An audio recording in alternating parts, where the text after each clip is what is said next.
Live from the D&D studios in downtown Boston, it's showtime.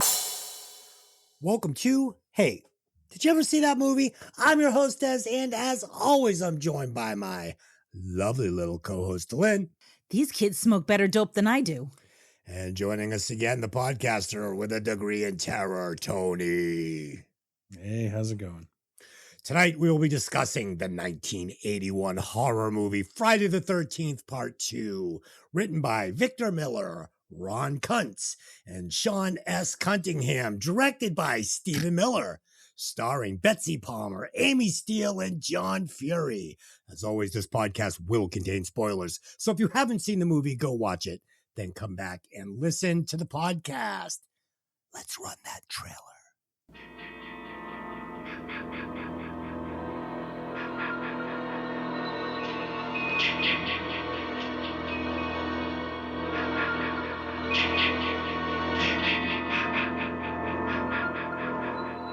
Hello?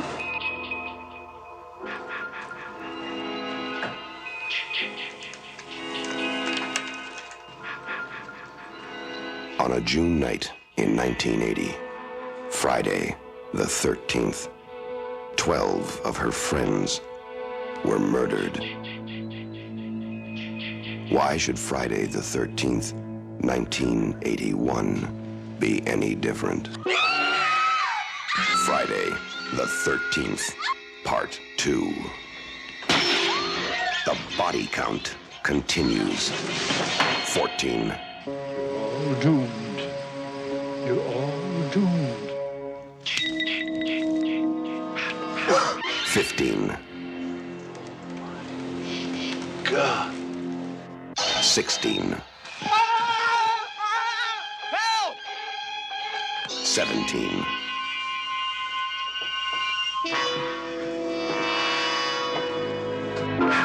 18.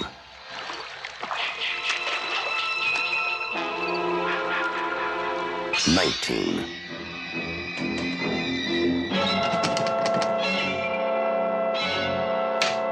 20. 21. 22. 23. Sandra? Jeff? The day you count on for terror is not over. Friday the 13th, Part 2.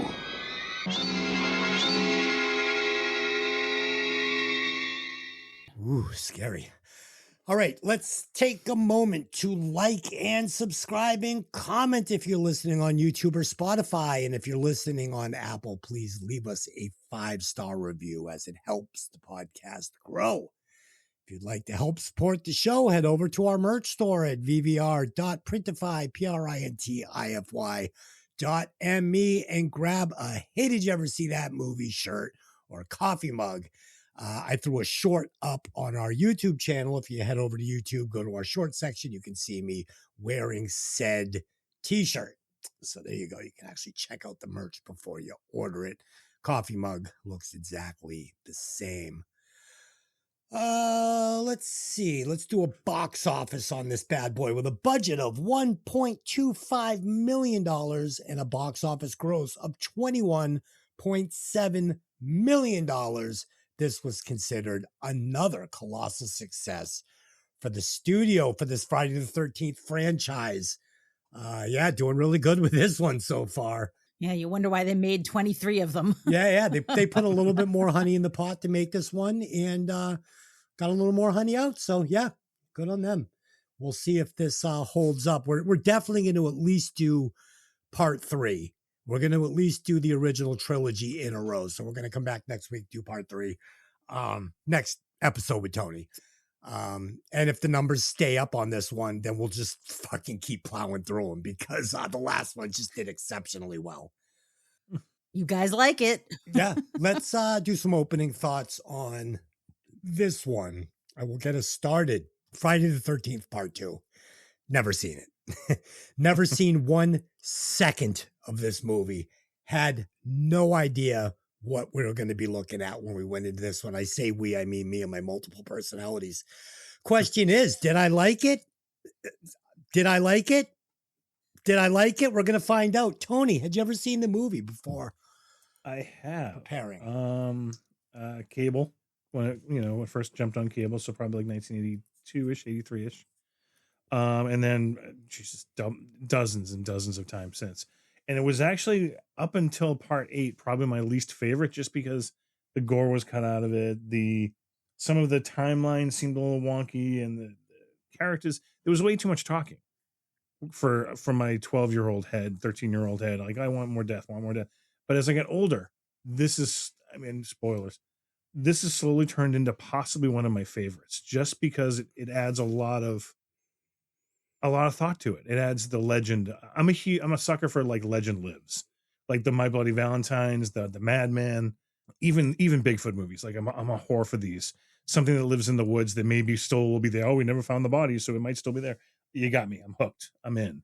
So this is the first one to do that. Really, outside of the Legend of Boggy Creek when I was growing up, or the In Search of episodes with Bigfoot, this was my bread and butter now. So now, yeah, we are going to get some nice origin story stuff going on here, but spoiler alert, this one is light on the blood, slashing, and gore. Very light, but it is replaced with lots of tits and ass. So there you go. So Lynn, had you ever seen it before preparing for the podcast? I had never seen a single second of this movie. Nice. Went into it completely clean. So we got two virgins going into this one. I use that word loosely here. Yeah, yes. Okay.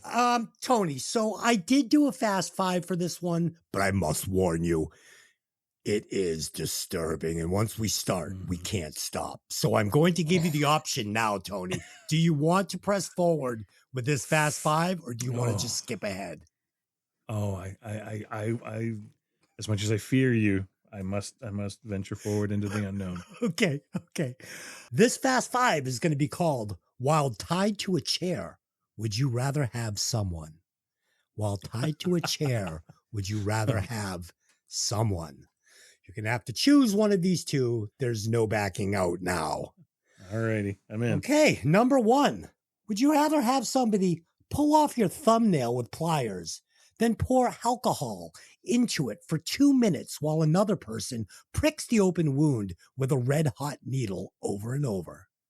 Or would you rather have somebody smash your pinky toe with a rubber mallet 5 times until it's flat and mushy paste? Oh, Tony. without a doubt, the pinky toe. The pinky toe. I used to do races and marathons and 5Ks, 10Ks, and I wore shoes that just never fit right. So my pinky toe is non-existent pretty much. It's a flat and mushy thing to begin with. I haven't had a toenail on these bad boys in like at least a decade at this point. So fuck, just five mallets is downhill at Killington in the Spartan Beast. That's fine. Bring it on. It's nothing. Very descriptive image of your feet. They're not good. Not good. Having a foot fetish, not good. No, I am not that poster boy. So Lynn. No only feet on my side. So Lynn, what are you choosing? I think I'd go with the thumb. The thumb. Okay, let me give you the correct answer.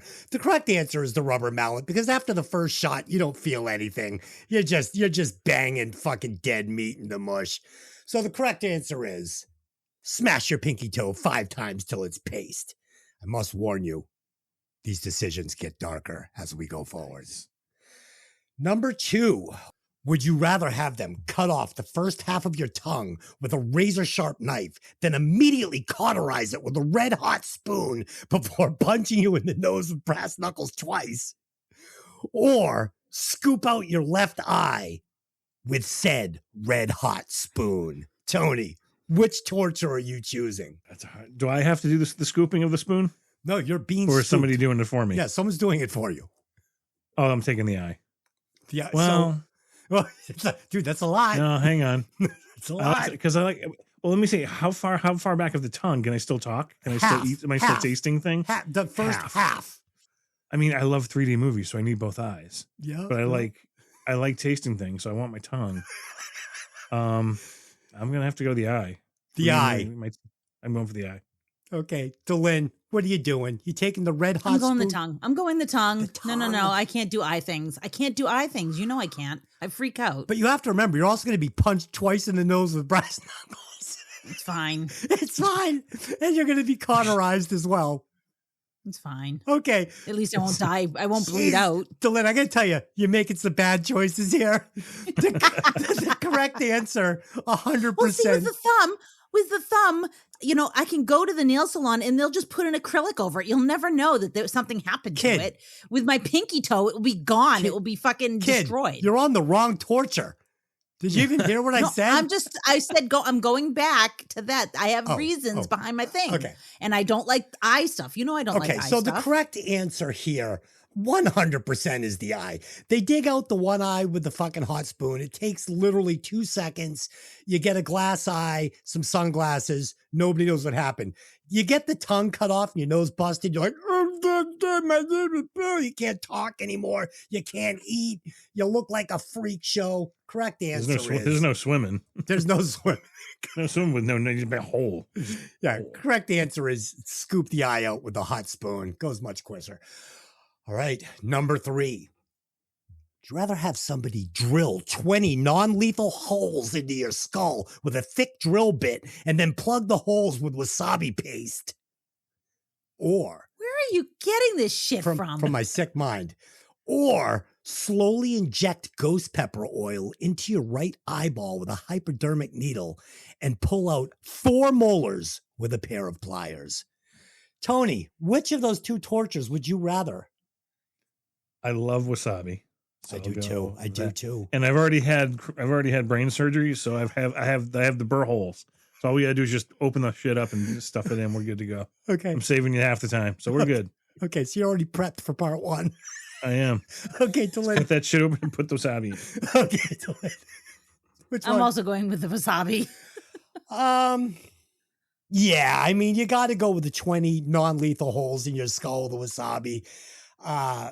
You wear a hat, you're going to grow your hair back, you're fine. Sure, you're missing 4 molars, but but who isn't at this age? Right. So there you go. Okay. Everyone got that one right. Number 4. Put a glowing red hot piece of steel in each ear hole in each nostril till they're burnt shut, cauterized. Then after they heal, you have all the scar tissue dug out with a dull scalpel. Or have your eyelids and lips sliced just enough to make them bleed. Then have the wounds slowly sewn shut. After they scab and heal shut, you have them cut open again with a dull razor blade. Which of the 2 tortures would you prefer? I'm going number 2 because they'll heal over. It's just a slice to make them bleed. Then they pull it. I'm a horrible scab picker anyway, so like God forbid I fall. It's like everything. I never pick it off because like, I don't want to get the blood, but I can't leave that edge alone. Oh, the edge is there. I mean, look at this. Look at that right there. So I can't leave that one alone. This is a year old. Tony's been picking it for a year. Delin, which torture are you going for? I'm going with the second one. Have you ever watched those red hot iron ball videos where they drop like a red hot steel ball into like mayonnaise or whatever? It's if that in your ear or your nose. No. Yeah. It's horrible. No. It's horrible. It could probably burn right through your head, honestly. Yeah. So I do believe having the eyelids and lips sewn shut until they're healed would suck because, of course, you're not going to eat for about 3 weeks. You got to keep that in mind. But when it's all said and done, you're not going to have the scars of, picking the fucking cauterized meat out of your fucking nostrils and ear holes. So the correct answer is number 2, eyelids and lips sewn shut. It's a diet, really. It is a diet. Diet. It is. If anybody's interested, I'm offering this diet. Number 5, here we go. This is a good one. Would you rather have the perimeter of your face cut with a razor and then the top layer of skin pulled off your face, leaving your face a horrific mask of ligaments and tendons with no eyelids, and then be fed your boiled face skin for the next month until you're well enough to be released a faceless freak into society? Or Would you rather have your hands and feet dissolved with hydrochloric acid over 2 days while being kept alive by a sadistic nurse for a month until you're ready to be released back into society, a freak with no hands and feet? Tony, which one would you prefer? To the pain. I'm going the first one, I think, because it should be a little quicker than a fucking month of dissolving. It's like the Sarlacc pit, for Christ's sake. Okay, we'll get into it. Delyn, which one are you choosing? I don't know. Well, it's almost over. I warned you. I might go with the acid with the hands and the feet. I don't know. Yeah. It's your face. Yeah, I don't know. Correct answer is that. Dude, you're going to need your face. I need my face, okay? I can't be walking around with no eyelids and fucking looking like they live, like one of the aliens. Correct answer is number one. All right, there you go. You guys should have backed out. You should have backed out. That was fun. Yeah. Let me give you a synopsis. 5 years after the events of the first film, a summer camp next to the infamous Camp Crystal Lake is preparing to open, but the legend of Jason is weighing heavy on the proceedings. There you go. 2 months later, after Camp Crystal Lake's brutal massacre, Alice from the first installment of our movie wakes up after having a nightmare about Mrs. Voorhees' reign of terror. She talks on the phone to her mother, then she takes a shower and decides to boil a kettle. When she opens the fridge, she finds Mrs. Voorhees' severed head being stabbed in the head with an ice pick by an unseen assailant. 5 years later, a group of young adults have come to Crystal Lake once again to attend a counselor training center that has been set up near the now condemned Camp Crystal Lake.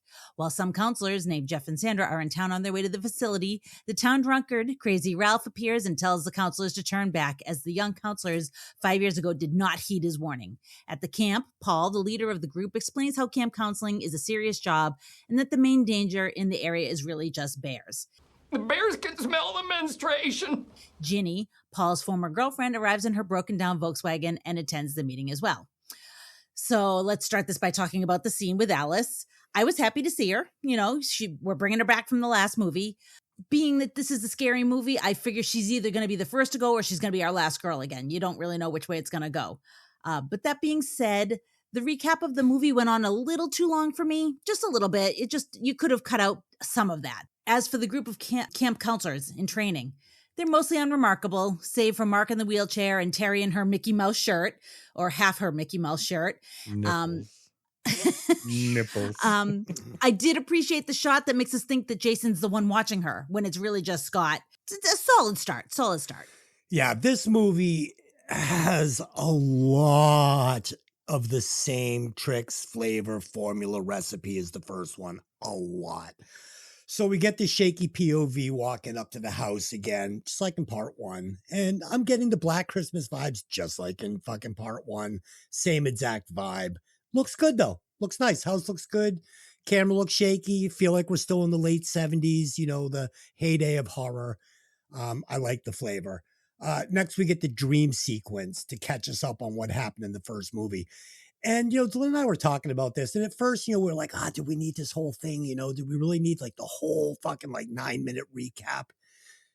At first, before I watched the whole movie, I was like, maybe we didn't need to go that far. After watching the whole movie, God damn it, I'm glad they used this. Because when you have Tom Savini gore in a movie that's light on gore, you better fucking use it. Like, this is the best gore, horror, and special effects we're going to get in the entire movie. He had the rights to it. He used it. Good move. Next, we get the hang-up call. And I thought that this had that feel of when a stranger calls. So a lot of this very beginning of this movie had a 70s feel to me, not an 80s feel. I really liked it. The dream sequence had like a Magnum PI made for TV type feel. Like it's very nostalgic. All this is very 70s and 80s, and I'm enjoying it. Now, I'm not supposed to ask these questions. I know this, okay? I know this. It's a movie. It's not supposed to make sense, but I'm going to ask it anyway. First, how did Jason get to the suburbs? Bus? Cab? Uber? I don't know. How did he get from his little fucking cardboard shack at Camp Crystal Lake out into the burbs? Okay. How did he find Alice's name and address? I don't know. Does he have internet access? Does he have a friend at the Camp Crystal Lake Police Department? It doesn't make any sense. And finally, how has he kept his mother's head so fresh all this time? Okay. I mean, wouldn't his Uber fucking driver have been like, what? Something smells bad in the car. Come on. None of this makes any sense at all. None of it. Just makes no sense at all. But it's fine. Next, we see that Jason has made it back from the city. Back from the fucking city, back to Camp Crystal Lake, so he can start to stalk the next batch of teenagers. Now, if you don't ask any of these questions that I just asked, it's fine. It's fine. Doesn't matter how he made it 75 miles from fucking the suburbs back to Camp Crystal Lake with his mom's head sack. It doesn't matter. And we meet my favorite character of the entire movie, Super Hot Terry, in a pair of camel crushing shorts and an extra small Mickey Mouse t-shirt. And I cannot wait to see the rest. And God bless him, we do. Oh, this girl is fucking red hot. She is.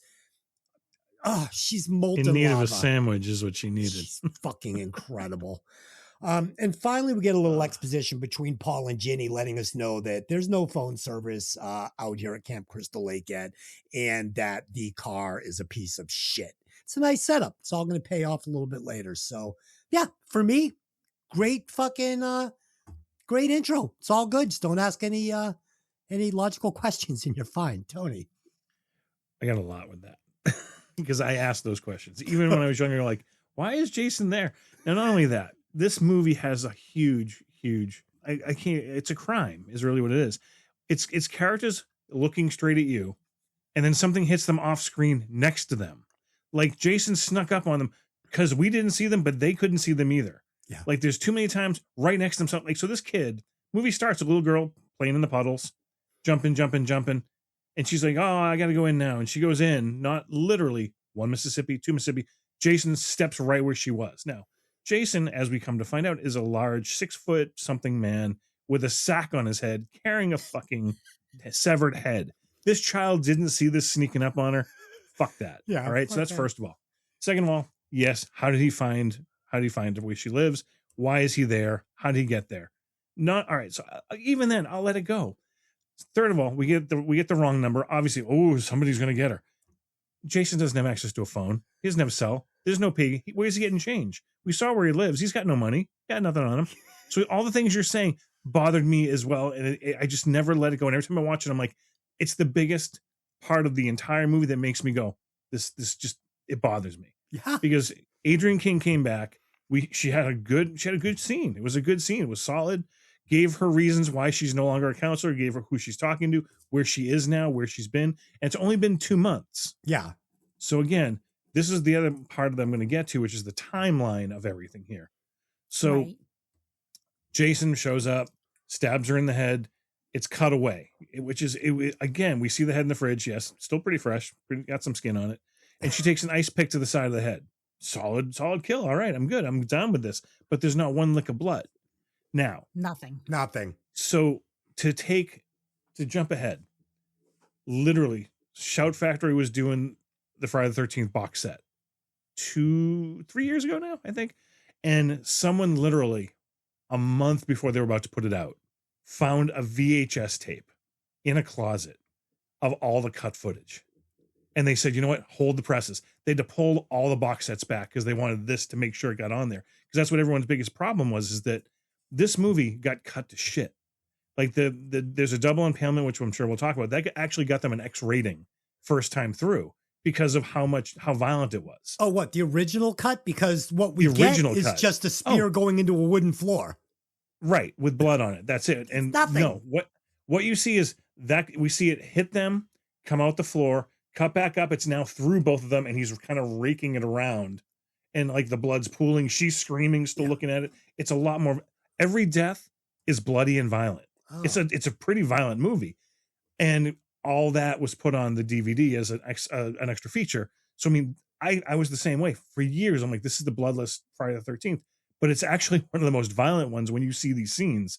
And it's a goddamn shame because it would have made the movie 10 times better 100. And fit within the trilogy, we'll say, because at that point, 1, 2, and 3 are the origin, we'll say. But Right.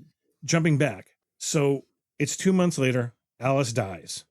Now they don't tell us, but now we're jumping 5 years after that.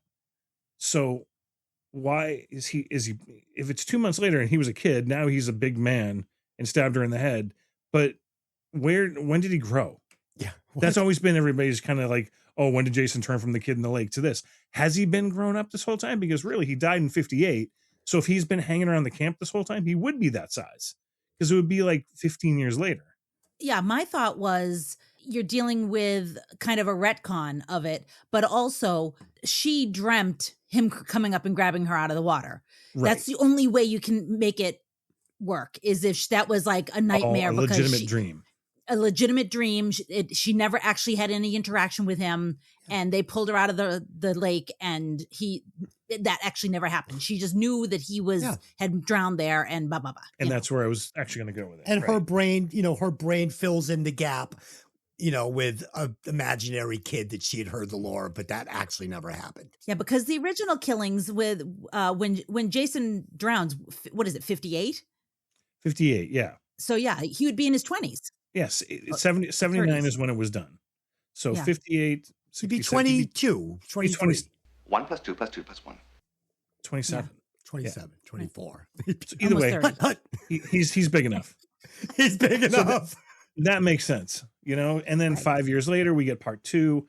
And the funny thing is, part 2, part 3, and part 4 are all within 48 hours of each other. Oh, wow. Which is really good. That's why I want to make sure we go to part 4, because they kind of all go together.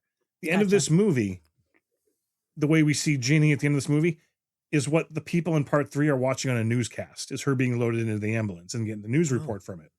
Part 3 ends with, Jason and the people who are left being brought into the morgue for part 4, and starts part 4 up. So it goes boom, boom, boom. So it's kind of like it's all one movie, which is kind of fun if you look at it that way, even though they never tell you any of that.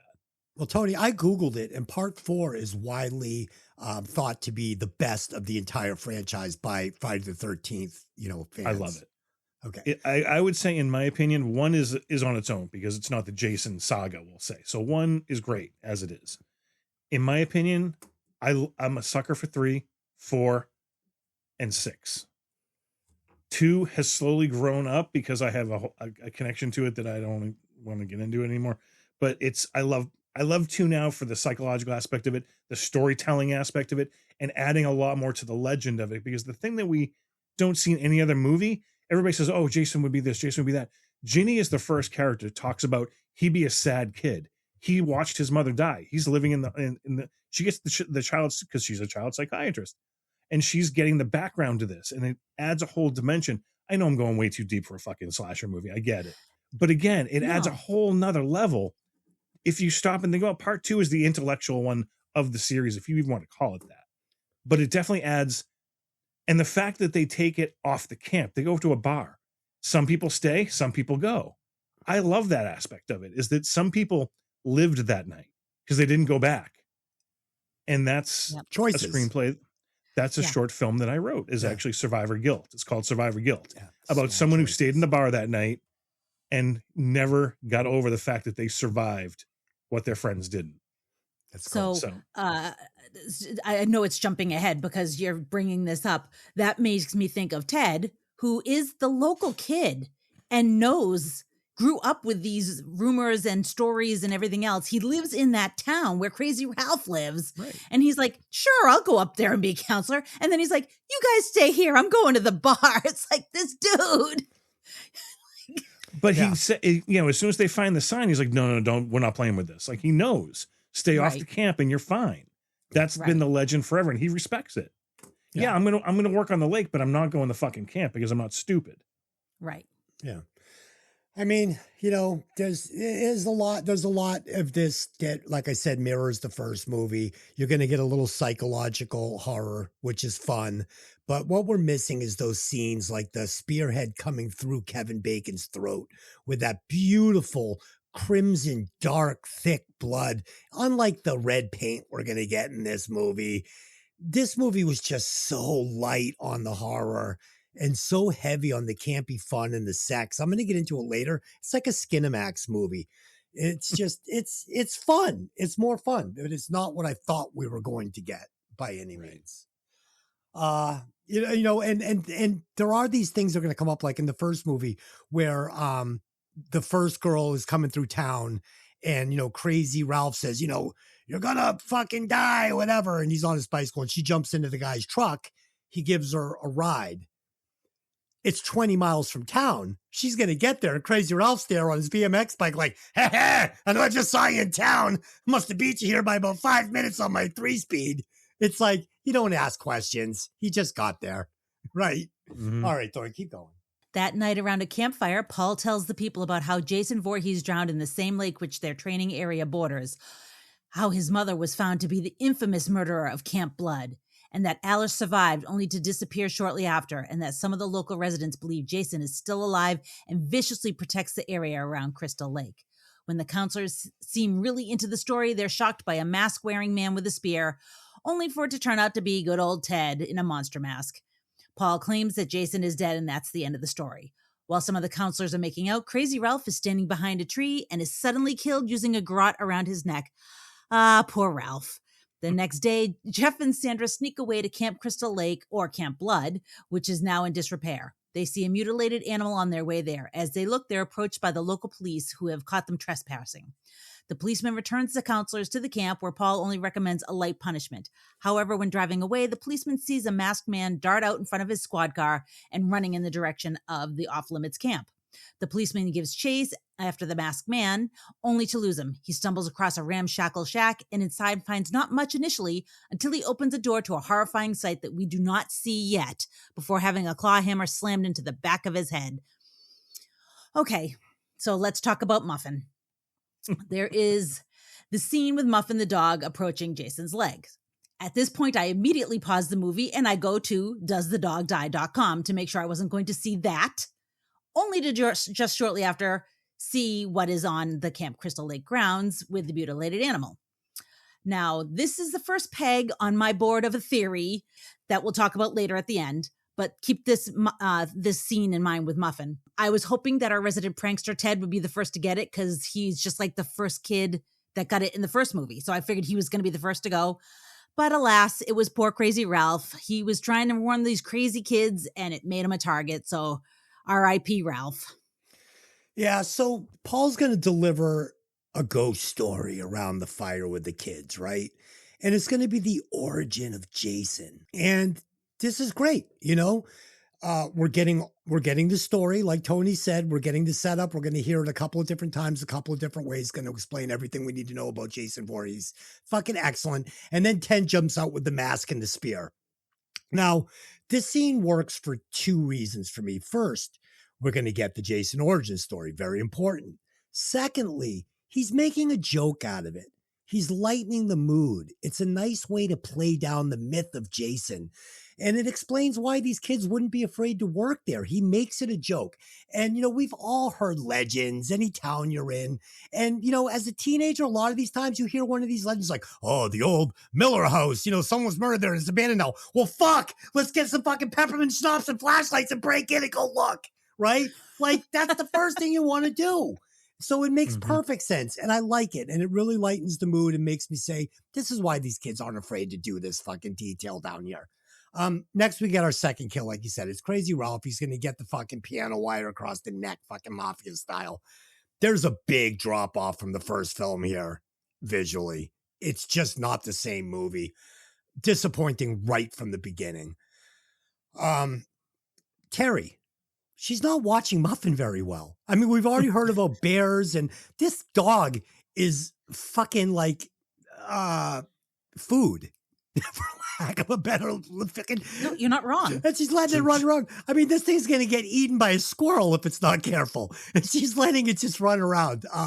It's a little toy dog. It's not even like it's a big German Shepherd or anything. Yeah, that thing should be fucking on her side all the time. She doesn't want a fox to eat its face. Next, Sandra is just dying to go to Camp Crystal Lake to get herself and Jeff murdered.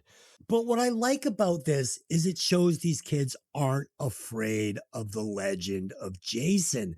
And it just makes them being there more believable. They're not scared. They're inquisitive. They're kids. It's exciting to them. They don't believe there's a maniac living out there, eating off the land. And why would they? It's not believable. So it's fun. You want to go out there and get your thrills. During their trip to Camp Crystal Lake, we see what we believe to be Muffin mutilated on the ground. And at the time, I think it is Muffin because I've never seen this before. And this is a scary thing about people that kill. They have no remorse. They have no sense of empathy. They usually start off killing neighborhood animals and pets. They're sick monsters. And this really ups the ante for me because anybody that can mutilate a tiny little toy dog is completely fucked in the head.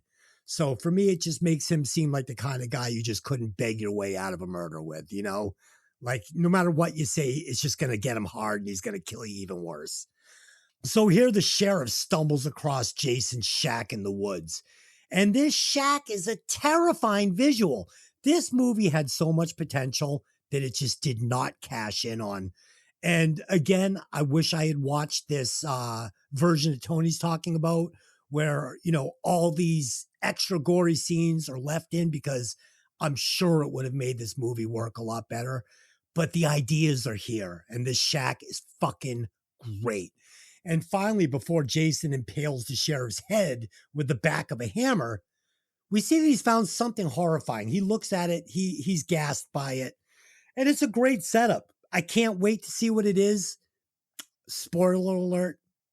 It wasn't worth the wait. Tony. Oh, I will argue that when we get to that. I think it could have been a much more disturbing scene. Well, there's a few things that it was supposed to be that turned into not being. But either way, we'll get to that. Paul's ghost story, one of the highlights of the entire Friday the 13th series. He does it so well. He sets it up. You could tell everything was calm until that point. He sets it up, lays down the fear, the really great infinite. And the again, it's not just because it's great on its own. Come part four starts with it and sums up all the kills of the whole series to that point. Oh, great. So it's so fucking good when they do that. But anyway, it's a great ghost story. I love the fact that I agree with you 100%. He's making light of the legend. Yeah, Jason died. His mother's dead. Everything's good. Don't worry about it. Just stay off the fucking land and let's move on with our day. He just totally downplays the whole situation. So anyone has any issues, that's it. And of course, stupid people are going to be stupid and have to go and look it out anyway, which Sandra and Jeff go do. They find the dead dog. Again, what killed the dog? We don't know. That's a weird thing to begin with anyway, because obviously anyway. Weird thing with that, though, and I had to actually look it up to see if I was misremembering it or not, is the fact that she's 16. The actress who played Sandra is only 16, and she's got one of the most sexualized parts of everyone in this movie. And watching it again makes me just go, I'm uncomfortable with all of this that I'm watching now. Knowing what I'm watching now, it's like, oh, this is like watching Revenge of the Nerds again. Just grab a seat, sir. Yeah. Would you have a seat over here? So it's like, why don't you take a seat right over there? I had to look it up. And of course, when I looked up, I'm like, yes, they didn't include the nude scenes that she did shoot, which is like, hey, everybody's going to jail. Oh, she shot these nude scenes? She shot a full frontal. Whoa. For the love scene. And then they came. Yeah. So either way, uncomfortable. You think? It's child pornography, brother. Exactly. Crazy Ralph. Again, I thought it was the same thing. I thought it was just a rope for years. And then I got the Blu-ray. And I'm like, oh, this is perfect. It's barbed wire. Yes. He literally has barbed wire wrapped around his neck. So I'm like, all right, that's even more fucking vicious. Yeah. And again, it goes longer and it's bloodier in the cut scenes, which is a bummer. I like the dynamic of everybody there. I like these characters. I do too. It's not just that they're like, oh, we got the black guy, we got the jock, we got the sex fiend, we got the wheelchair guy. We do have all that, but they actually have depth to them, which I dig. Like we find out the guy in the wheelchair, oh, he was in a motorcycle accident. So it gives him a history. All right, well, why was he doing that? But he's training. What are you training for? Again, depth to them. I like that Ginny and Paul, they're kind of boyfriend, girlfriend, but they're kind of not. And they're playful and they give each other shit. And it's a good dynamic. Like I believed it between these two. Yep. I believe it more in this one than I did between Alice and Steve. Yeah. Steve in the first one. Way more. The 100%. Characters are way deeper in this one for sure. So Ralph goes then. Oh, the sheriff. The sheriff in the office. I love the scene because Paul's got this hat on, this Yankees hat. Yeah. It's like you eat ice cream out of this hat. It's the hats they give you at like Yankee Stadium when you get an ice cream and you put it on. You're like, oh, look, I got a big head. And it doesn't fit him. It just looks awful. And I'm like, why did they make this choice? And it bugs me every time. I just had to at least call that out. I like that the sheriff's like, you're not even going to reprimand these two. It's like, and he turns to Ginny and they're like, oh, no dessert for these two. Her face, again, they're small details, but her face is like smirking behind the cop. It's like, it wasn't called to, it didn't need to happen. We didn't need that piece, but you know what? It made it real. And I started to watch other characters in the background after that scene going, everybody's acting their ass off in this movie for what they can do. What I loved about the scene and I loved about the New York City hat was without saying a word, they're saying this is city folk versus the country locals. You know, he's from New York. He doesn't give a fuck. Your badge means nothing to me. You're a fucking idiot. You're a redneck. Sandra and Jeff, what a great dynamic between these two too. They felt like two teenagers that were in love. Like I really liked the dynamic. Yeah. Every character. The only character I think I didn't really jump right into was Ted, because he is the smart kid. We learn he's the computer guy. He's the video game guy. He's the nerd, but he's also the drinker. He's the partier. Hey, is there any after hours places? It's like, there's two different dynamics. Like choose one, stick to it. And I would have been happy. Again, small quibble of the whole I thought the character thing was fun though. He brought the movie into the 80s. Oh, definitely. I dug him, but it was just, if there's a problem with anybody, everyone played their part. He was the only kind of mishmash that kind of did it. Yeah. The sheriff driving down the road. I love this scene. The quick flash of someone darting across. You don't get the full run. You just get the last leg and into the woods. Great. I picture that every time I drive down a dark road. And it freaks me out every time I do it. Because I've seen so many movies. I've seen so many scenes. That and the scene from 1980's Ghost Story, where like the woman's at the end of the road and you're driving down this tree covered snowy road and then she just appeared. Anyway, I'm off on a tangent. Great scene. And then the cop chasing him through the woods. Fat cop can't keep up, doing what he can, gasping, bending over, catching his breath. By the time he gets there, you're right. This nightmare image of this shack in the middle of fucking nowhere. Shouldn't be here, but there it is. I'm going to go in anyway. No, I'm calling back up. At the very least, I'm taking my pistol out. Right. And he goes in, sees the thing, and he dies. But the funny thing, and again, it's something about the cops in these movies. The cop in the first one never rode a motorcycle before that scene. This guy couldn't drive a car. He told him, he's like, oh, we want you to be a cop. We're going to have you drive there. He's like, I've never driven a car. He's like, what do you mean? You're like 60. I've never had a license. I've never driven a car. So that's literally the first time he ever drove a car to come down that road. Tony, how cool would it have been if this had been the very, very first scene in the movie? This kill, right? The movie starts with the sheriff coming down the road. He sees the guy dart across, chases him into the woods, gets it in the head with a hammer. The next scene is the police car pulling up in front of her house. And we're like, oh, the sheriffs are here to talk to Alice. And that's Jason driving And that's Jason. It's how he got there. It's how he got her name. It's how he got her address. I mean, at least there's a tiny bridge to get something to there. Yeah. Even though the guy who lived in the woods, who's mostly retarded. I can drive a car. Yeah. I can drive a car. It's like Michael Myers learned how to drive in an insane asylum. Oh, dude, that was the worst. He's cruising around in the Nutmobile, the Nut Wagon. Nutmobile. Holy shit. Okay. Yeah. I had nothing else. This ghost story scene too. I mean, if I don't say this, I'd be remiss.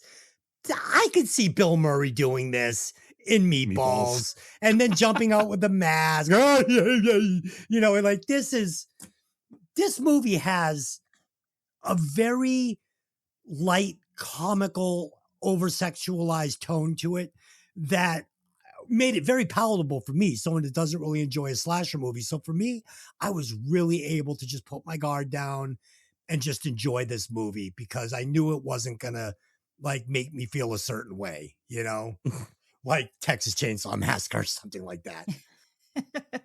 I also really quickly, I just want to mention too. Oh Jesus, no, thank you, honey. Look, did you see it? Oh Jesus. Tony, look out! There's someone behind you. He's got the fucking, what is that? The fucking doll from Hell House. That's too. That's the Hell House clown. Yeah, he's got a full size Hell Hell House House clown standing No behind fucking him. thank you. Nope. Fuck, man. Jesus. So the cop's car. So he gets out, he leaves the door, and he just runs. So he doesn't pull it over, he doesn't do anything. So first of all, that means the cop never returns after he drives out there to do his rounds. That car is in the middle of the street. Now, it's very possible Jason went out there, jumped in it, and drove it off and like, put some fucking branches over it. It's not like he left it on 44. I mean, and he's the only sheriff. Here's the thing. Wait a second. My point is that we're talking about an area that's not well traveled, but it is a road that they're going back and forth on to get to the camps. Yeah, if they're going to town that night at the bar, they would have seen the cop car in the middle of the road. That's So point. at least have like when they go to the bar later and they drive by, show me the fucking cop car with like a couple branches on the top of it in a ditch or something, because it was just like. Yeah, that's a little weird. It would have been a nice detail, and also like the police, the guy never returns, and there's no like we better send somebody out to look. Like, I kind of took it as this is the kind of town he is the law. That's what I felt. Yeah, that's what I felt. Like he's the only cop in town at this point. I never broke the law. I am the law. Like like Joni's back at the station with her donuts, telling them where to go. That's it. It's the two of them. Yeah, good point. His wife. Yeah, his wife's waiting for him to come home. Keep going or not waiting. After getting to know one another and participating in some training exercises, which consist of dancing, jogging through the woods, swimming, and a cookout, the majority of the trainees leave the campsite to party in town for the evening with the exception of Jeff, Sandra, as it is their punishment, Mark in the wheelchair, Vicky because he wants to stay to talk to Mark, as well as Vicky's friend Terry and Scott. Terry decides to go for a swim and goes skinny dipping. During this, her clothes are stolen by somebody and she exits the lake. It is revealed to be Scott who stole her clothes. As they playfully fight, Scott is caught in a trap and he is hung upside down. Terry goes to look for something to cut him down, but while she is looking, Scott's throat is cut by our assailant using a machete. When Terry returns, she thinks Scott's just playing a game, but finds him dead and she is killed off screen. Meanwhile, far away from the camp, the other group of counselors are partying at the local bar. Ginny brings up the legend of Jason, imagining what Jason would be like if he were alive. Paul dismisses her concerns and tells her that he's only a legend. Ginny gets bored and decides she wants to return to the camp, and Paul decides to accompany her while Ted and the rest of the counselors stay behind. I thought this was an interesting way to thin out the group of counselors because at first I'm looking around and I'm going, there's like 20, 25 of these dudes. Like, how long is this movie? Yeah. So I appreciate the plot device about going to the bar. However, it occurs to me that the town that they go through to get to the lake is so small. So this bar can't be there. How far away is that bar? Where did all those people come from? Why are there so many people wearing cowboy hats in New Jersey? I have questions. It is odd. It's a casino too, which I thought was cool. Like, what? Yeah. I took it as like the kind of places like we have my in-laws have a place up Ossipee in New Hampshire, which is fucking it's there's nothing else around. So It's the one country. burger place, that's where everybody goes at night because they have live bands. Is there a meth lab That's the up place there? to go. Several, I'm sure. I mean, not like I go. So at dinner, we're going to see Terry in the tightest, highest cut shirt ever with her razor sharp nipples cutting through the fabric. And up to this point, it is my favorite scene in the movie. I am fucking mesmerized by this woman's body. She is fucking incredible with her piercing eyes. Oh my God, she's a fucking wet dream. Then she has decided that she is going to go skinny dipping and she strips down naked and I hit the pause button and I started making weird primal noises like, oh my God, it's devastatingly hot. Next, Scott gets caught in a rope trap and Jason is going to cut his throat with a machete. This is like high school movie making. Like, this is bad. This kill is embarrassing. Like, I feel like I could have set this shot up with a little tube of that fucking vampire blood from fucking Halloween. Hot Topic. Yeah, like a little thing of Hot Topic. And like, this is just, it's not up to snuff. Spirit Yeah, Halloween. this is fucking amateur hour at best. It's awful. Awful kill. It's almost double as long and looks so much better in the Does deleted it? scene. Because this is bad. This is bad. I know. It looks watery too. Oh, it's Yeah. so bad. And even when she finds Bright him, red. it just doesn't look good. He should be twitching. There should be a puddle of blood that fucking, like he's bled out underneath him. He's like a pig. He's upside down. You cut the throat. He should be empty by the time. Empty. He should literally be white. by the time White, she actually gets back to him. There's nothing. This just looks like hot fucking Scott. In the scenes that you've got, Tony, did they show her murder at all, or is that all off screen? That it picks up the same way. She just freaks out a little bit more because it's on him longer. So, but no, still the same with her.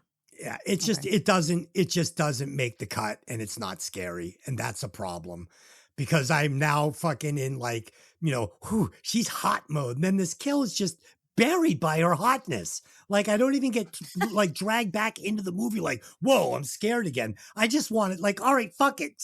Hot Scott is dead. Is she still naked? And then finally at the bar, Tony, you mentioned this. We're going to get some more exposition from Ginny explaining Jason's motive to kill from the mind of a child psychologist. And this is fun because it's going to bring us into the mind of Jason Voorhees. It's going to deepen the character. It's going to set up this psychological scene later in the movie where she's able to fucking play on his weaknesses. And, it's clever. It's clever. And I really liked it a lot. Tony. No, 100%. It's that's why this one slowly climbs every time I see this one, it climbs up a little higher in the rankings because the older I get, the more I appreciate the thought put into it. It's not just I'm looking for the kills. I'm not waiting for the bush. I'm not waiting for the slicing, the chase, whatever. It's because they actually granted, they left out big reasons like how the fuck did Jason grow and get there, but they gave us reasons for the other things that you wouldn't normally go to in a slasher. Yeah. The end of this movie is the ultimate mindfuck, and I love that. It just sucks that they had to rip it off in their own series in part 4. But again, when we do that one, I'll listen to your rant on that. But again, it's a great way to get where we got to. Like I would never have thought to do what she did, but it's so fucking smart. It's good. And when we get there, we'll get there. But I love the bar scenes. I love the fact they took him off the lake. I know I've already said that, but I really like because it's rare that we do. It's if anything, it's done during the day. They're going to let's go get supplies, and that's how we get off. But this was at night. What's going to happen? Is everybody coming back? Are they not coming back? You're right. How are we going to have a massacre scene finally in a horror movie? Like because you got to wipe out a lot of these people quick. Yeah, and Tony, it makes the town seem bigger. It makes the world seem bigger. It makes the movie seem bigger and more budget because we have another location besides just this little woodsy set. With a lot of people, a lot of extras in that scene. But yeah, a lot of cowboy hats. You're right. So it was weird because there was somebody at the bar next to them when they're talking, and it's like an older man and his wife, and they're having drinks, and then there's like cowboys behind them, and I'm like, this is a fucking weird mix of people, man. I was waiting really is. I was waiting for Ren and Ariel to start fucking dancing in the back. I was waiting for Patrick Swayze to start throwing people out. Shit. I want you to be nice until it's time to not be nice. Pulled in a double deuce there, didn't you? Double deuce. Yeah. Nice job. Oh shit. But yeah, I mean, I liked it because now with the whittled down cast, we get the character development of everybody having their one-offs. Everybody's pairing up now. You get the Terry and you get the blue-eyed guy. Can't think of his name. Not Steve. Scott. Hot Scott. Hot Scott. You get wheelchair and hot chick, and you get the other two. Scott with a wheelchair. Mark and Vicky. Vicky. I see now. Vicky is, I think, one of the most unsung heroes in this whole movie. She is the most real, and I was talking to a friend of mine when we were watching this, and the fact like she's the most normal. Like, all right, I'm gonna really try to hit up with this guy. She gets in with him.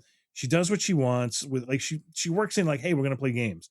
Hey, we're gonna do this, and she works her way in. And I like the way she does it. She's not just like a wicked whore right off the bat. Yeah, she's not throwing herself like every other horror movie chick would. Yeah, she's not overdoing it. She's sly, and she was good. She was well written, and she's not plain. She's very pretty, but she's more plain, and I dug that about her. She wasn't the bombshell that Terry was. She wasn't the sexualized girl that the other one was. So I mean, I dug her. I like her character. She has a flaw that I will reveal later. But Tony, in this movie, and so the difference here in this movie between a lot of the movies that you brought to the show are that a lot of times the teenagers are just meat to be killed. So there's no reason to have her put up, to do anything more than just lay down and spread her legs. Just get on the bed, spread your legs. We're going to have him fucking cut your head off. Right. But in here, she actually has a character. She's got a little depth. So, she's going to make him earn it. And I like it. Everybody has something more than just a stereotype. And that's why I like it. I think the more I watch it, the more I like it. So well written, very well written movie, well fleshed out characters. Yes. They're there to be more than just a victim. Yeah. As it begins to rain, Vicky goes to freshen up, hoping to impress Mark. Mark is waiting for her on the porch when the killer attacks him from behind, slamming the machete through his face, sending his wheelchair careening down the stairs in the pouring rain. Vicky goes into the house looking for Mark, but can't find him. Jeff and Sandra are upstairs having sex, but are interrupted when the unseen assailant impales them with a spear through the bed. Vicky goes upstairs, sees someone in the bed, only to have the sack-headed killer rise up and back her into the corner before killing her. Upon their return to the camp, the rain lets up and Ginny and Paul discover the lights are not working in the main cabin, and sheets on an upstairs bed appear to be covered in red paint. Oh no, I'm sorry, that's blood. They look around when when the lights go out, only for Paul to be attacked by the man with the sack over his head. He comes after Ginny, who runs and hides from him, finding crazy Ralph in the closet. Jason is chasing her, and she runs out into the woods.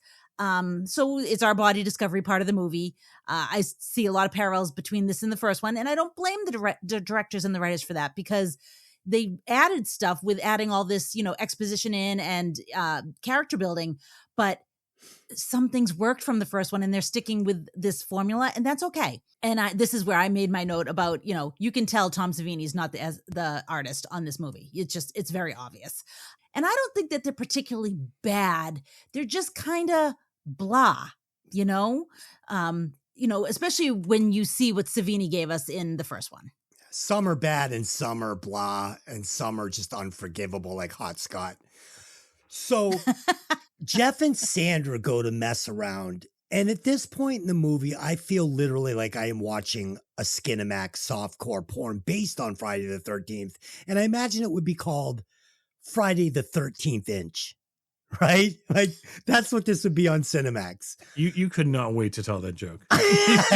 You were just so excited to get that in there. I was so excited. It's true though, but that's what I really feel like I'm watching. Like that's what I feel like I'm hornier than I am scared. Because I'll tell you what, this director, as good as the last director knew how to shoot horror, this guy knows how to shoot soft porn. It's working. Like. And the funny thing is, the guy who directed the first one actually directed porn before. Really? No, sir, really? Well, he was part of the Wes Cravens, the Moreros. Like in the first part of their career, they just took jobs. So Cunningham had his hand in. He's never come out and said I direct porn, but he's had his hand in some of that era. We'll say. I'm not going to say he directed about fucking Golden Showers or anything like that, but it's like he definitely had his hand in the genre. Like I need a job. This is cheap. It'll make me money to make a bigger movie. Sure. I mean, not for nothing. The fact that Steve Miner was on the set of part one. The director of this one was on the set of part one as an assistant. And the director of the first one was like, I can't do this again. Why don't you take it? He's like, all right, I'll do it. I feel he did a great job with it. Now, granted, you're right. There's a lot more flesh in this. But at the same time, you remember 1981 is when all the copycats of Halloween and the original Friday the 13th were going. And those were showing tits and ass all over the place. That's what made the slasher genre. It was slash and tits, slash boobs and slash. It was just the way it was. So this is following suit. Sure. But Tony, the way he's directing these scenes, it's like this is apples and oranges from the sex scenes in the first one. Like when you have Kevin Bacon's lovemaking scene before he gets it. Remember what I said? He's like dead fish, like dry humping. Yeah, this scene between Jeff and Sandra is passionate. It's sexy. It's orgasmic. It's like underage. It's underage. Illegal. All right. So next, Vicky goes to pick out some sexy brown underwear, and this scene. That's a problem for me. Brown is not a sexy color, especially not on underwear. I'm sorry. But she sprays it, so she gotta make sure it's all clean. It does hide the skid marks, though. So this scene of Vicky, picking out these underwear, she takes off her underwear slowly. Like if I'm fucking 15 years old watching this on Skinamax, it's go time. Like this is good stuff. But the camera pans down, and we see Vicky has a weird big toe, and I go limp instantly. It's the big toe where the toenail is sunk into the middle of the foot. Oh, it got hit 5 times with a rubber mallet. With a rubber mallet. Happened, she chose number 2. She did. Yeah, for me, Vicky would be a socks on lay. Unlike the wife, whose toes usually end up in my mouth. God, this does not need to make it into the. I'm going to listen to this podcast to make sure that does not get edited out. It better make it. I will become. Better make it in. Next, Mark gets it in the face with a machete before being pushed down the stairs. Now, I loved this scene. This was one of my favorite kill scenes just because it was really stylistic and artsy, like with the light shining behind him. Coming down the stairs, it's obviously just a dummy strapped to a wheelchair. Doesn't matter. It's a lot of fun. We get this really cool freeze frame on the kill at the very end, and it reminded me so much of the 1958 first kill where just before the girl gets it, she screams and makes this face, and it freezes, and we get that 1 second frame of this girl's face. We're going to get that here with him landing at the bottom of the stairwell, but it's going to immediately cut to this extremely sexual scene of Jeff climaxing into Sandra. And this is not like the scene with fucking Kevin Bacon where he's like, no. Watch the scene. Watch the faces they're making. Listen to the noises. Watch the motion. This is legit softcore porn. I don't even remember the dude getting pushed down the stairs at this point. I'm just like, wow, this is fucking hot. I like this director's style. It's good. It's good. Next, Jason takes the mask from earlier off the spear. So we get this caveman mask that they used in the ghost story scene around the fire. Jason's going to take that off, put it on the stairs, and grab the mask. Now, I felt like there was an opportunity missed here. I think it would have been so cool if Jason had put that mask on and gone up with the mask and the spear. And then Sandra sees him and is like, Ted, stop messing around, And then, he fucking does him with the spear. Tony. The issue with that is that's already been done Halloween. Like, oh, Ted, get the sheet off. It's like we've seen that scene literally exactly. I guess. Yeah, I suppose. And again, Jason's not, as they keep saying, he'd be some more special kid running around in an adult's body. He can't put 2 and 2 together to be that clever. You're right. He just wants to get him out of there. No, you're right. You're right. All right. So jumping back to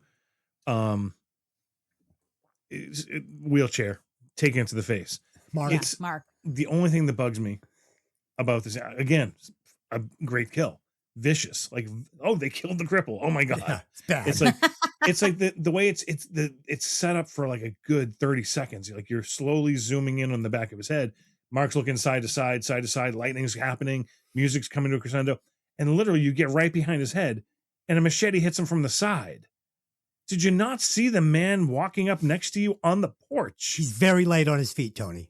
Apparently, the 7 foot big guy with a sack on his head that we've seen clomping through the woods, plummeling his way upstairs. There's no ballet here. No. He snuck up on the wheelchair and slammed him in the face. Again, great kill. And again, cut away too fast to see the amazing makeup of this machete in his face. The deleted scene focuses on it, sees it. You don't see it go in, but you see it hung there for a little bit. We need it. And he goes down the stairs backwards. And again, they were lucky with that because that wasn't a dummy. It was actually a person going downstairs. No. The reason they cut it is because it toppled over. So of course, they wanted to have it so it ended right where it should have, which was good. Jeff and Sandra doing the thing and then getting the spear through. Now, again, people have seen this movie. They're going to know what we're talking about, but we haven't described it. Jeff is literally on top of Sandra. He's on top of her. He puts his head to her side. So she's got her chin in his shoulder. He's got her chin. He's face down. She looks up, sees Jason coming at them. So she sees this spear coming at them. He's so big, she can't get words out enough. She can't get him off him. That's terrifying. Like, oh my God, what the fuck? And then it goes through both of them at the same time, out the bottom of the bed. And, and again, the deleted scenes give you a lot more to it. The funny thing is, this was a complete ripoff of 1970 Mario Bava's Bay of Blood, which is one of the most notable kills in Italian cinemas at the time, is because two people having sex and someone jammed a spear through both of them in the bed. And it was way bloodier than anything in this movie was. So Bay of Blood's already a disgusting Italian, because the Italians know how to do it well. And it's a ripoff of that. I know everybody who knows the history of it knows that's where it came from. But again, just wanted to point it out that it has been done before. So one of the coolest kills they had to rip off, which bummed me out because they have a blank canvas with this character. You're at a camp without anything you could use. We already saw a chainsaw. For the first time in Friday the 13th history, we get a chainsaw introduced in this movie. I can't wait to see what happens with it. And you know what happened with it? Dick. Nothing. Yeah. Nothing happened with it. Nothing. So I mean, I'm still on board. I'm still liking it. I'm just starting to see the cracks and I can't get by them. Like, all right, I was okay if someone, the cop couldn't hear him coming up behind him. Okay, I'll let it go. The little girl's going to be distracted because she's playing and thinks someone comes off. But he's literally looking side to side and he doesn't see the machete coming. That bugged the shit out of him. So I'll stop agree with you. So next, Vicky gets it, right? She's the next victim. And I have mixed feelings on this one. First, the good. I love that we get a full shot of Jason from the victim's point of view. And I love this opposed to it always being from Jason's point of view. In the last movie, it was all Jason's POV, This time we're going to get it from the victim's point of view. And it is so scary, especially with that pillowcase mask with the one eye cut out. Dude, this was giving me 8mm machete vibes. Like, that's what it felt like to me. This big guy, you could only see one eye, like, wide open through the mask with the mouth zip shut. It made Jason so scary for me. It was one of the scarier scenes in the movie for me. Now the bad. There's zero graphic gore. Zero. And that would be a problem for me if I was a horror fan and I came to this after seeing the first one and I was expecting them to up the game this time and try to scare me more and give me more. I'm not a horror fan and I don't like slasher movies. So for me, it was perfect. This movie's been neutered. It's been desified. Like, this is the kind of slasher movie I can watch and go to bed at night and feel good about myself. It almost feels like, remember when you'd watch a movie on TV back in the day and they would, chop the living daylights out of it? Yes. It almost feels like that. It does. It feels like a neutered movie. And again, for me, it made it better. I enjoyed it. For someone like Tony going there in 1981, I can imagine him being a little disappointed. It was a lot boring, especially her death, which bummed me out because I dug her. Yeah, and she does get in the deleted scene. She gets a little more blood that comes out of her mouth, but then she drops down, and the camera actually slides over. Jeff is hanging there. Yeah, and it focuses on him as Instead bloody and dead, and that's it. It's like, but these scenes where we're going to get the victim POV dragged this movie into the Texas Chainsaw world, into that universe where the kill is more graphic because we're seeing the killer, so I just really like that a lot. No, there's definitely a scene coming up that definitely brings me. It's funny because I actually thought Texas Chainsaw Massacre as well, and it's the kind of scares that I love. When we get to the Jason's lair, we'll get to it. Well, a big guy with a bag over his head. I mean, it has the flavor of Texas Chainsaw Massacre for sure. Yeah. Especially with the overalls and the plaid shirt and the big heavy boots. Totally. And only, this guy's wearing a pair of like brand new blue Toughskins. So where does he get those? They're a big and tall shop because they're new Toughskins. All right, so there was a point in the first movie where it was over for me and it was time to take the gloves off and just start punching the movie in the face. And that's where we are here. And in the first movie, it's where they find the bloody axe in the bed and we get, do you think there's something wrong here? No, there's nothing wrong. You just found, nobody's here. And you just found a bloody axe and a massacre blood. Everything's fine. So finally we get this scene where Paul and Ginny find the bloody bed. And he says, do you think there's something wrong? And I yelled out, fuck you, Paul. Fuck you, Paul. This is the hatchet scene all over again from the first movie. Only this time the blood looked like red paint. It was terrible. Then as they slowly, calmly walk down the stairs after finding this bloody bed, Ginny says, "What's going on here?" And Paul says, "Nothing." And again, I yelled, "Fuck you, Paul." Tony, go ahead. You want to say something? Say it. Because you're the same person who said he's the one playing it down. But He's that was playing the before legend they down. found a murder scene.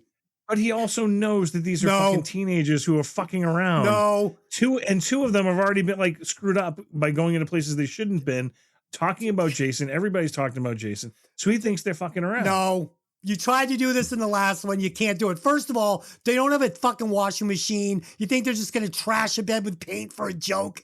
They can't find, dude, no fucking way. You're him. You're with that woman. You find that murder scene in the middle of the woods. No one's there. At the very least, you're fucking like, we may have a problem. We may have a problem. Let's run. He's like, it's fine. But this is the same guy that got Ted to jump out at everybody and told everyone a ghost story. There's a difference between Ted jumping out with a fucking Halloween mask on and coming home and ruin the sheets. I don't know. I can't go with you on this journey, Tony. This is absurd. Fine. That's fine. Finally, Jason attacks Paul and Ginny, right? Ginny just watches and says, Paul. I'm like, you fucking cunt. Grab a chair. Grab the spear. Grab anything. Help Paul. Nope. She's going to go into victim mode. She delivers one of the most chilling lines in almost any movie I've seen. Paul, there's someone in this room. The best. Yes, that did frighten me. The best. That is a fucking line. That's a rent free in my head in every horror movie. Every time I come home, is there someone in this room? Oh, and Tony, we saw that again in The Conjuring, where she goes, "There's somebody in the room with us," right there. Yeah. And I get chills just thinking about it. So it's like, there's a blackout. The lights have gone out. There's no power. He's trying to find something to light the room up with. He's trying to figure something out. And she says that instantly. I'm terrified because the way she says, Paul, there's someone in this room. And then you see you see him rise up in the window. The corner. And it's fucking great. Yeah. And then we get a great fight. We get a great fight between the two of them. Yeah. And it was a knockdown, drag out. It wasn't like a punch. It wasn't one side. You didn't know what was going on because it was dark. Yeah. They're literally wrestling each other because Yes. Paul's trying to survive and Jason's just a big hunk of fucking, he's not the killer that he comes to be in 4, 5, 6, 7. He's still kind of, I hate to say learning, but he is. And this scene reminds me of when Machete fights the guy, fights him and sinks the knife into him.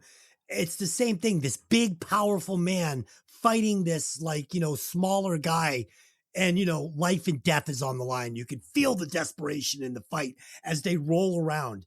This is not your standard slasher movie kill. And we find out it's not actually going to be a kill. But this isn't like Jason from the Lake. Michael Myers grabbing the teenager by the throat. Teenager's an elk, stunned by the lion, can't do anything. This is two men fighting for their lives. And it's pretty fucking cool. And again, we get another perspective, another point of view of Jason attacking, which we're not treated to in the first movie. And I thought with the sack over his head, it was a great visual. It was very scary. That's good. And real world, too. It had a real world feel because it looked like two men fighting, right? Right. They did a good job with it. Yeah, it was like a good scramble. It was pretty decent. I will also say that it's at this point now you're going out into the woods and there's that scene where she's running in the woods. And I was a little disappointed that they didn't pull the trick that they used in the first one where it's black and you just see the person coming in and then all of a sudden that was so good. And they used it twice in the first film and they didn't use it at all here. Everything was really well lit. You saw her coming from a mile away. I was budget. I was like, it's a damn shame because honestly, I found those scenes to be really powerful. But what I liked about this, I did like the way it was lit because again, it took us out of that fairy tale slasher movie thing where, the killer's lurking in the dark. And then we see this, no, we get this maniac just charging this man in this well-lit room. And again, it just felt the way it would actually look if some mortal maniac attacked a real man in the woods and overpowered him. It was just good. And what pisses me off is we get that really great scene, but then we get the silly Jason in the next 5 minutes. Oh my God, dude. So Ginny's running through the woods, and all of a sudden Jason jumps out and misses her like the fucking coyote in the Roadrunner. We're gonna. He literally get to falls it. on the ground. All right, so I'll let you get to it. I didn't know how to jump ahead. No, but you're 100%. She kicks him in the dick. I mean, everything. Dude, he literally hides on a chair and waits till she comes out from under the bed. He's like waiting with a pitchfork, and then the chair breaks and he falls like a fucking Acme chair. You know, it's like this is the final act of the first movie. Just swap out Mrs. Voorhees with Jason. A Keystone Cop can't get out of your own. We'll get to it, Lynn. Go. After a lengthy chase, Ginny stumbles upon the sack-headed man's shack and enters. In the back room, she discovers an altar with Pamela Voorhees' head on it, surrounded by the bodies of recent victims. At this point, Ginny realizes that the murderer is Jason Voorhees, who seemingly survived his drowning and is now seeking revenge. Using her study of child psychology to her advantage, Ginny dons Mrs. Voorhees' sweater and deceives Jason into believing that she is his mother, although Jason does wise up when she moves a little bit and he can see his mother's severed head behind her. He cuts her leg open when suddenly Paul's there. He tackles Jason to the floor, at which point Jason overthrows him and prepares to kill him with his pickaxe. Ginny takes the machete and slams it through Jason's left shoulder, seemingly killing him. Afterwards, Ginny and Paul uncover his disfigured face, unseen to the viewer at this time, as they leave the cabin. Paul and Ginny retreat back to their cabin, now believing Jason is dead, and find Muffin, Terry's pet dog. As Ginny calls to her, Muffin comes, and an unmasked and deformed Jason breaks through the window and pulls Ginny out. The next morning, Ginny wakes up while being placed into an ambulance with no recollection of what happened to Paul. The final shot shows Mrs. Voorhees' head still on the altar, although Jason is nowhere to be found. Now, I want you guys to go with me on a journey. Okay, let's do it. You may find that this holds no water, but I kept playing this over and over in my head, so just go with me. Working backwards from when Ginny wakes up in the ambulance, how did she get there? Where did they find her? Where is Paul? Where's Muffin? Back up to the cabin. That's Muffin? That animal that was ravaged in the woods, I paused it. It was a dog. It was not. Oh but the small Shih Tzu is native to the woods of New Jersey. Sure. There's lots of random. So I propose this. At the end of the first movie, Alice is attacked by the boy in the boat, but ultimately she's found by police. We're thinking that the boy in the lake was a dream. If so, might not Ginny have slipped into some kind of dream at some point, maybe when she reaches that shack? Why don't they tell us what happened to Paul? Why would Jason let Ginny go? He grabs her. That's the end? She's suddenly saved? I don't understand. None of this makes sense unless Paul is still dead in that main house. Muffin is really dead, and Ginny is hallucinating from fear. Also, the severed head, to me, this looks nothing like what was in the fridge. So, yes, I know 5 years has passed and he's probably been putting it in salt or something. I don't know. But the head is in like a different position. Like her head was like up with her mouth open. This is like this. It just didn't look the same. And you're supposed to believe this is the same head. So was Alice dreaming? Was that a dream? I don't know. That being said, Ginny putting on the sweater and imitating Mrs. Voorhees was a baller move. Like, you wouldn't have gotten me to put that sweater on for fucking nothing. So fucking credit where credit's due. But I propose, like, you show him grabbing her out that window and pulling her away, and then now she's in an ambulance. How the fuck do you get from that place to that place? So what's your theory, Columbo? Fucking what is it? That's my theory, is that she's dreaming. That's a dream. That Muffin is dead, Paul is dead, and she's hallucinating from fear. That is fucking trash. Okay. Sorry. You're trash. Did you come up with any theories, or are you just fucking dicking through this? Wow. Yeah. Shut up.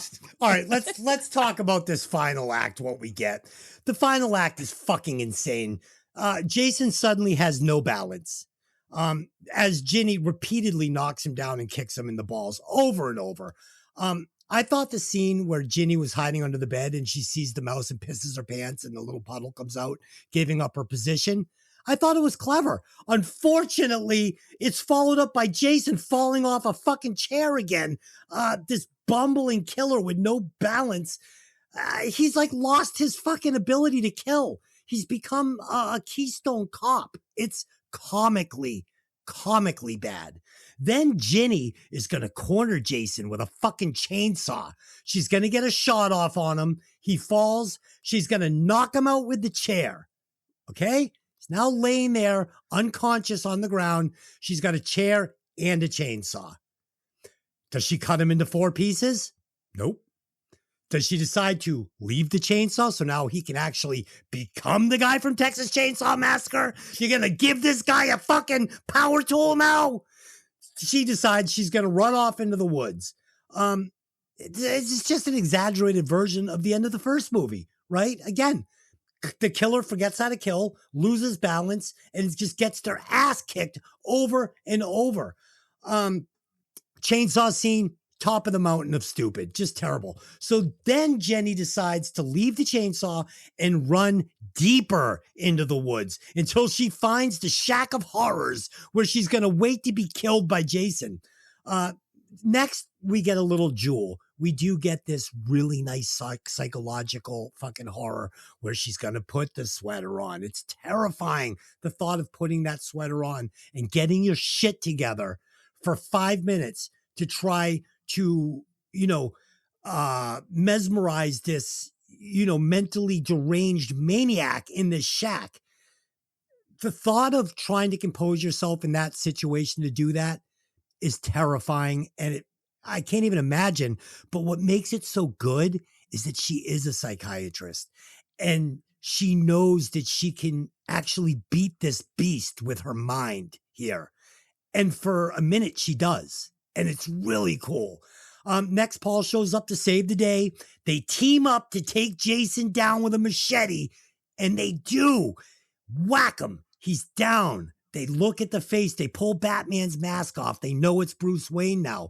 They opt not to finish the job with the machete. Take his head off. They decide not to. Unforgivably bad decision-making again. Unforgivably. And in the final scene, we learn this is Sloth from the Goonies. Hey, you guys! It just is. It's Sloth. I couldn't believe it. I said, Glenn, it's fucking Sloth with a beard. There it is. It's the end of Friday the 13th, part 2. Tony, walk us through it. All right. Going back to the fight. Fight was great between Paul and her. After everything for the next 10 minutes is crap. Every Ginny bad decision. I will give, she made good choices to the fact I'm hiding under the bed. She did well until she peed. She did drink a lot of beer. It's going to happen. She ran to the car. She actually made it to a car. Granted, didn't work.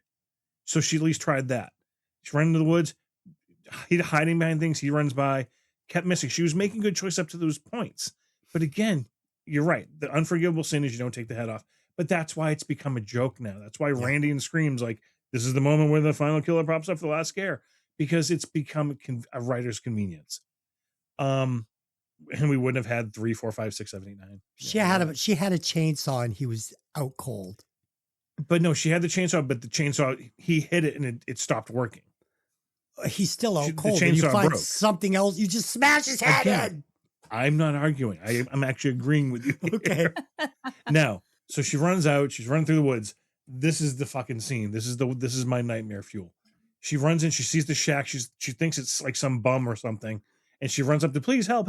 And she goes inside and she realizes like fuck, this is not where I want to be.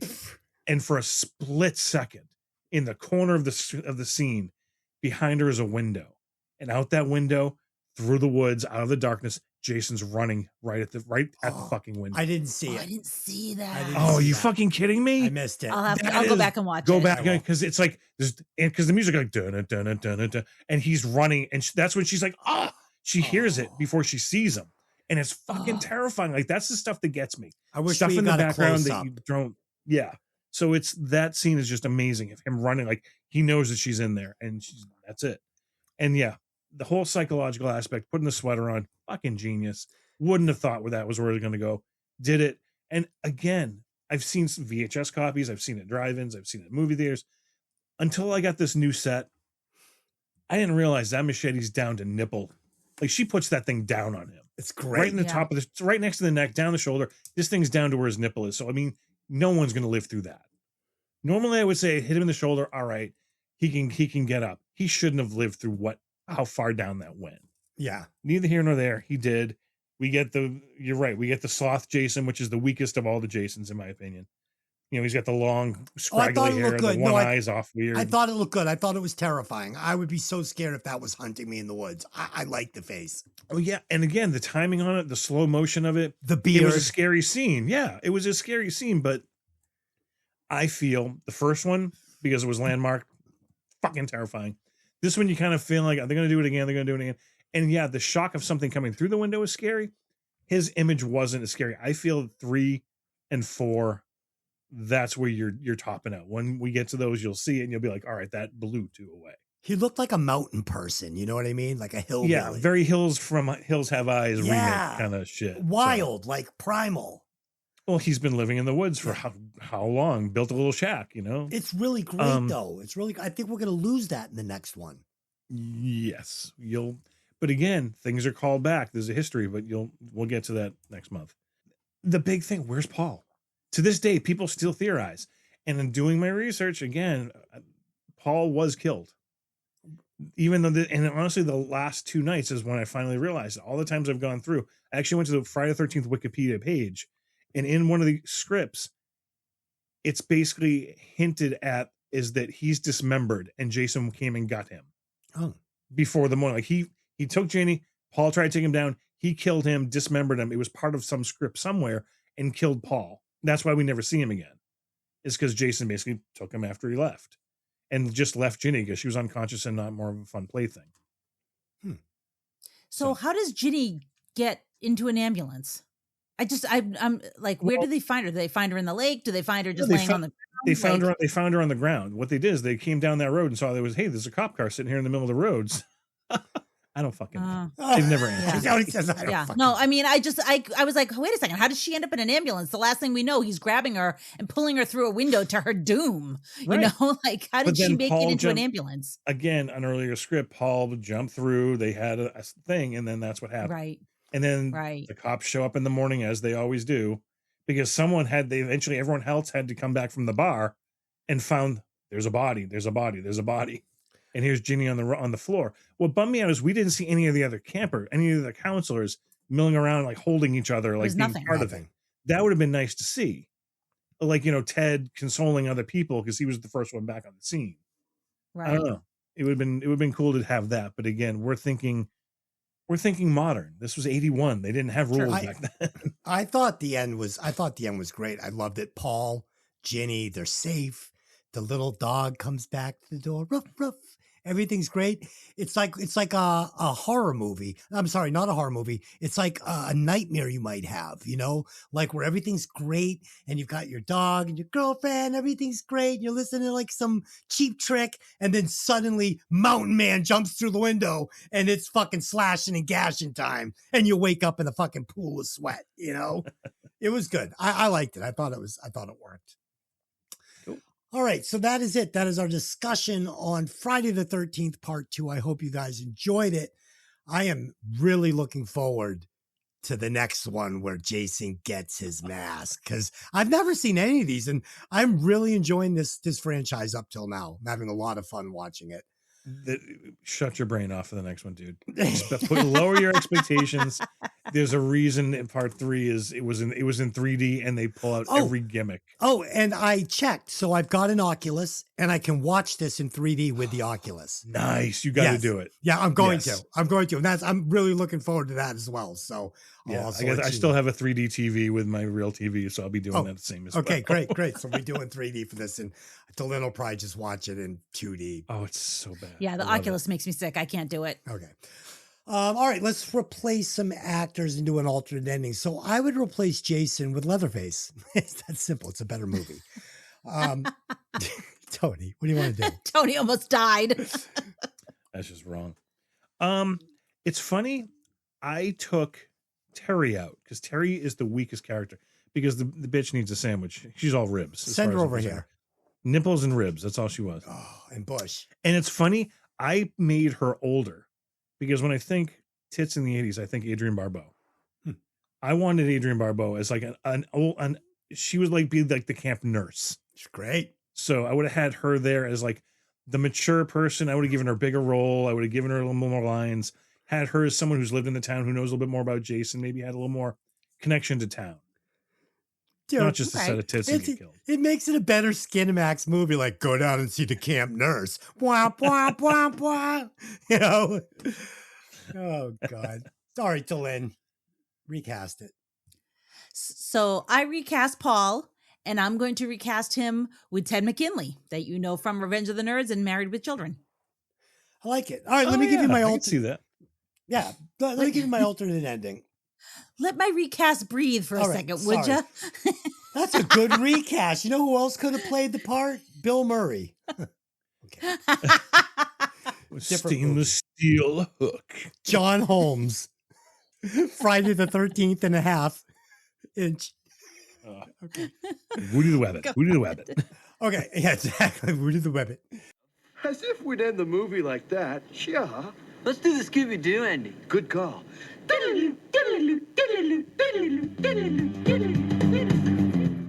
All right, let's do some alternate endings. So in my alternate ending, Jenny cuts Jason into 4 pieces with the chainsaw, cuts off each arm, each leg, when she had the chance. And her and Paul are still wondering, is there something going on here? Should we call somebody? The end. Tony.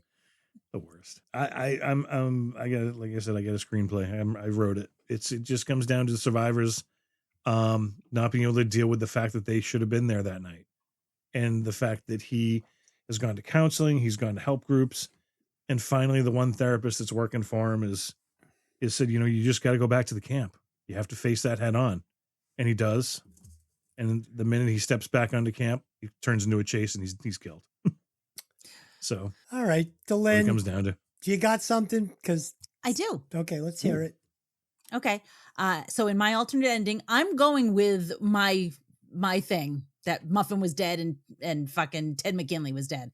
As the ambulance drives away, Ginny passes out. Then her eyes open, and she's still in the shack with Mrs. Voorhees' sweater on, and Jason has pulled the desiccated skin off of his mother's skull and draped it over Ginny's face. She can hear him in the other room sharpening his machete. She screams, and all we can see are her panicked eyes through the face of Mrs. Voorhees.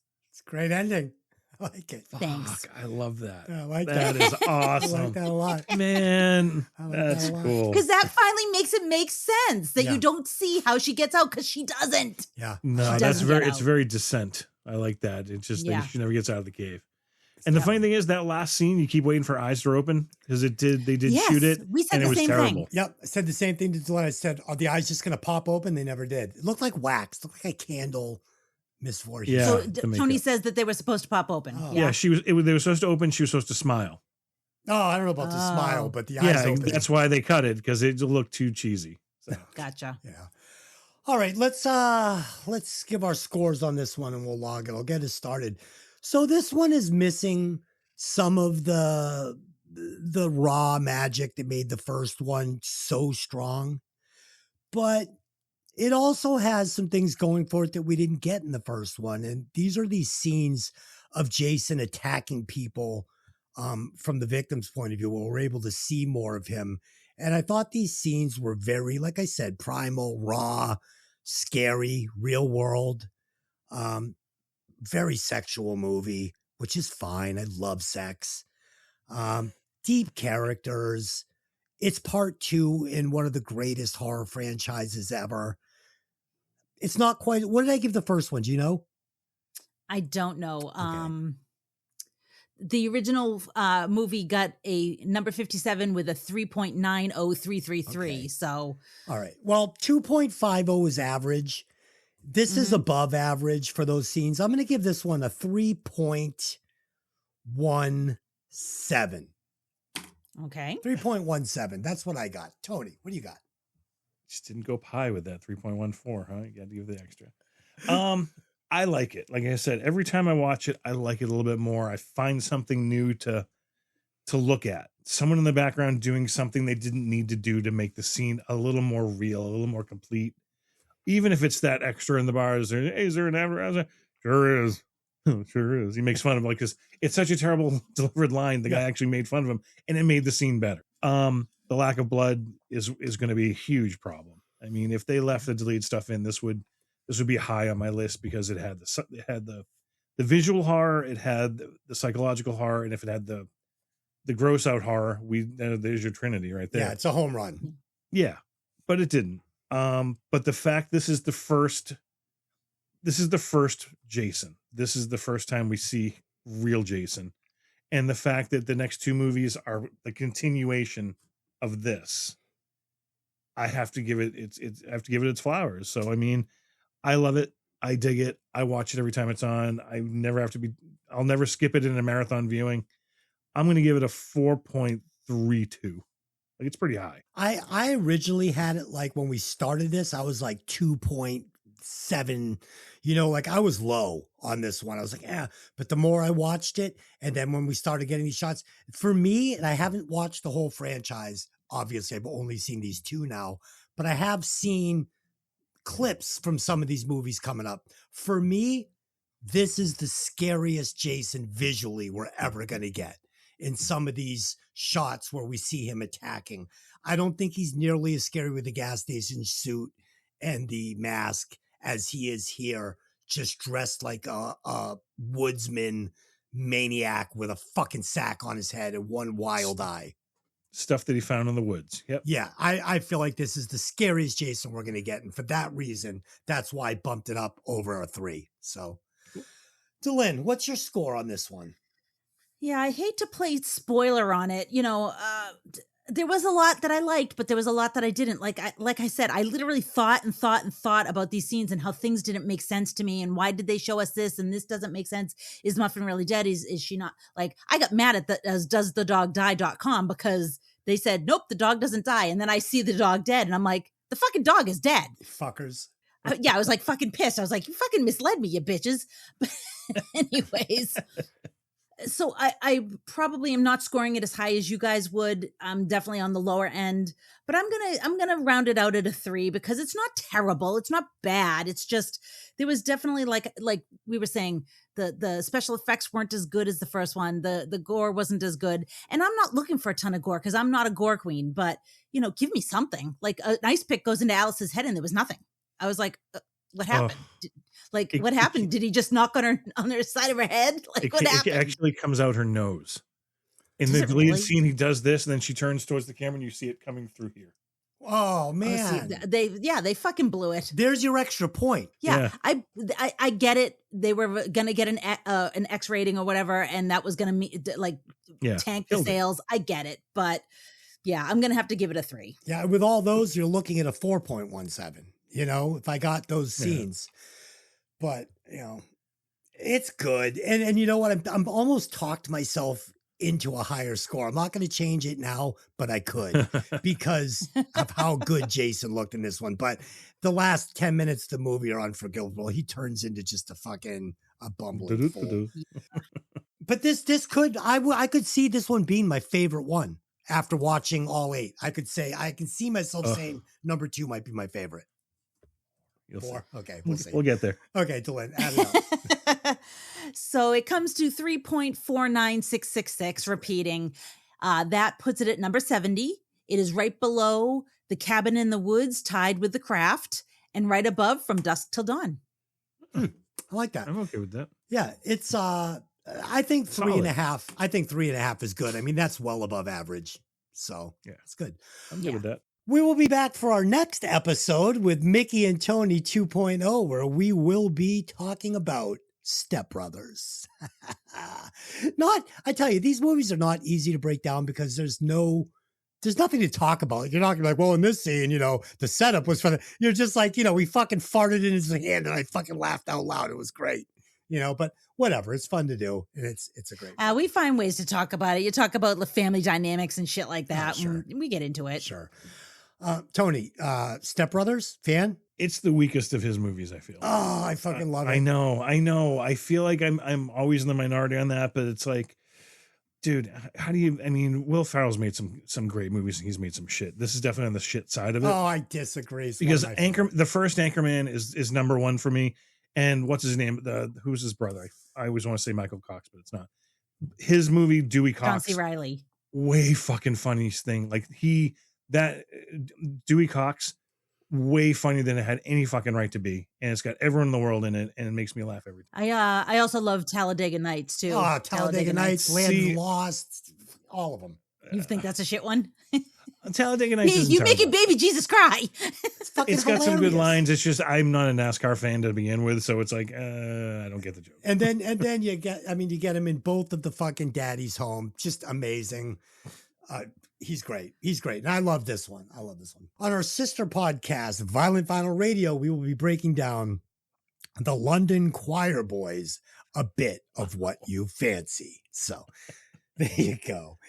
Until next time, I just have one question for you. Hey, did you ever see that movie? We'll see you next time.